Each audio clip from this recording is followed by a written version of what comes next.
Spirituality and premonition में आपका स्वागत है। हरे कृष्णा। चैनल से जुड़े सदस्यों का आभार और नए मेहमानों का स्वागत करती हूँ। अगर पहली बार चैनल देख रहे हैं तो मैं आपका शुक्रिया अदा करती हूँ। प्लीज मेरे चैनल को लाइक और सब्सक्राइब कीजिएगा। मुझे पूर्ण विश्वास है मेरी विकास यात्रा में आपका सहयोग हमेशा मेरे साथ बना रहेगा। दोस्तों, आज का ये वीडियो समय पर आधारित है। समय बड़ा बलवान है। समय को अक्सर एक ऐसी शक्ति के रूप में देखा जाता है जिसे हम नियंत्रित नहीं कर सकते। समय बड़ा बलवान होता है, लेकिन समय को समझने और उसका सही उपयोग करने से जीवन में बड़ा बदलाव आ सकता है। समय केवल एक भौतिक अवधारणा नहीं है, बल्कि ये मानसिक और भावनात्मक स्तर पर भी गहरे प्रभाव डालता है। हम जिस समय के साथ बंधे हुए हैं वो हमारी मानसिकता को सीमित कर देता है। हम अतीत की यादों में या भविष्य की चिंता में खोए रहते हैं और इसी तरह से वर्तमान क्षणों का आनंद नहीं ले पाते। समय का अस्तित्व हमारे मन की स्थिति में है और जब हम वर्तमान में जीते हैं तो समय का बंधन खत्म हो जाता है।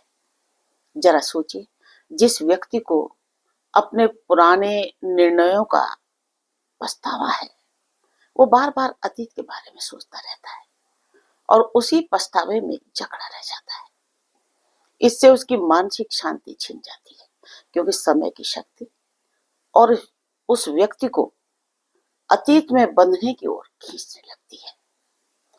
इस स्थिति में व्यक्ति समय को समझने के बजाय उस पर आधारित सोच में जकड़ा हुआ होता है और वो वर्तमान क्षण में जीने की बजाय अतीत की गलतियों का बोझ ढो रहा होता है। एक सच्ची घटना आपको बताती हूँ। हमारे क्षेत्र की ही घटना है। एक 25 वर्षीय लड़की विभा, उसके इंजीनियर पति की विवाह के दो वर्ष के अंदर ही एक सड़क हादसे में मौत हो गई। विभा भी जॉब करती है। मृतक का एक ही छोटा भाई है उसका, वो भी इंजीनियर है। तो 1 वर्ष के बाद विभा के ससुर ने, अच्छे लोग हैं वो काफी, विभा को कहा कि वो अपने छोटे बेटे से उसका विवाह करवाना चाहते। तब विभा वहीं रह रही थी।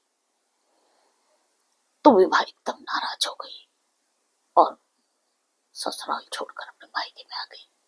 तो उसके परिजनों, रिश्तेदारों, फ्रेंड्स ने, सभी ने विभा को बहुत समझाया, लेकिन वो दिन रात आलोक के बारे में ही सोचती रहती थी, अपने हस्बैंड के बारे में जिसकी डेथ हो गई थी।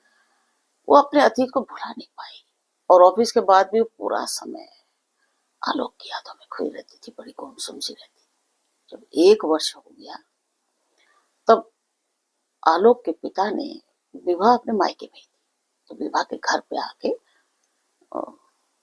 उसके बाद उन्होंने विभा की छोटी बहन स्नेहलता के लिए अपने दूसरे बेटे विपिन से विवाह का प्रस्ताव रखा।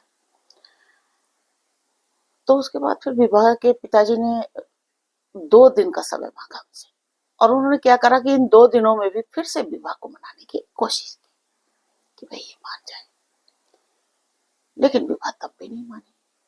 और फिर वो क्या करते, उन्होंने स्नेहलता का जो उन्होंने प्रपोजल लेके आए थे स्वीकार कर लिया और फिर धूमधाम से विवाह के देवर से, विपिन का, जो उसके देवर का नाम विपिन है, और उसका विवाह स्नेहलता से हो गया, विवाह की बहन से। और आज देखिए 10 वर्ष हो चुके हैं। स्नेहलता के भी 2 बेटे हैं, वो भी बड़ी खुश है।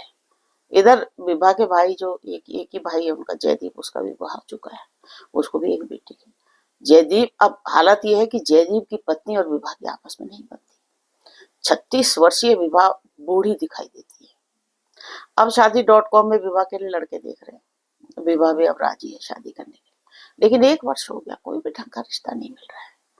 विभा अब अपने गलत निर्णय को लेकर अब दिन रात खुद को कोसती रहती है। समय इतनी तेजी से दौड़ा कि पता ही नहीं चला कि 12 वर्ष कैसे गुजर गए। तो आज भी ज्यादातर केस विवाह जैसे ही आपको देखने को मिलेंगे, जब व्यक्ति अपने गलत निर्णय के लिए प्रायश्चित की आग में जलता रहता है। इसीलिए कहा जाता है कि समय को कभी मत टालो और न ही बर्बाद करो, वर्तमान में जियो।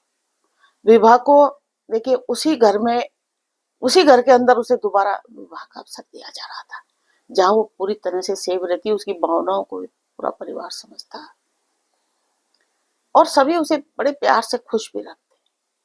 और अब देखिए 12 वर्ष तक उसने अतीत की यादों में बांध कर उसी में बंधी रही, और वो सब उसने बर्बाद करके अपने समय खराब किया। अब देखिए, विवाह नए रिश्ते और अनजान लोगों से रिश्ता बनाने को भी तैयार है। समय का चक्र देखिए, अब शादी.com में देखा गया। जब विवाह के पिता से मेरी मुलाकात हुई थी, मुझे बड़ा दुख हुआ था। तब मैंने उनसे यही कहा था कि देखिए, किसी अच्छे मनोचिकित्सक से विवाह को दिखाएं और आलोक के तेवर से ही विवाह करवाना चाहिए।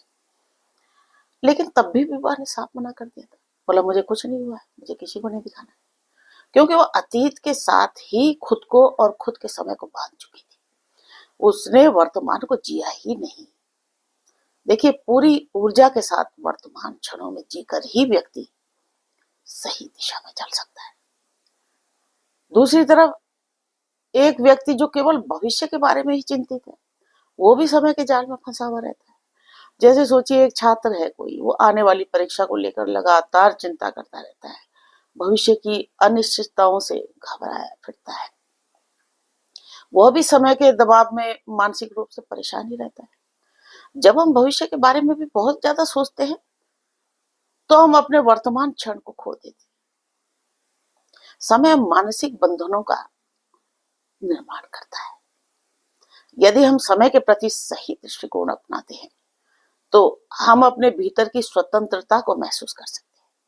जैसे जैसे हम समय के प्रति अपनी सोच को बदलते हैं, वैसे वैसे हमारा जीवन भी बदलता रहता है। अगर हम पूरी ऊर्जा को वर्तमान क्षण में लगाते हैं,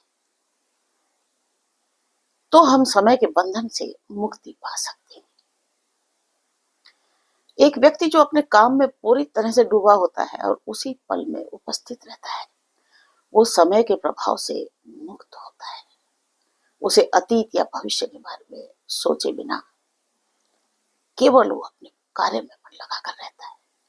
इस प्रकार वो व्यक्ति समय को अपने पक्ष में मोड़ता है और मानसिक शांति प्राप्त करता है।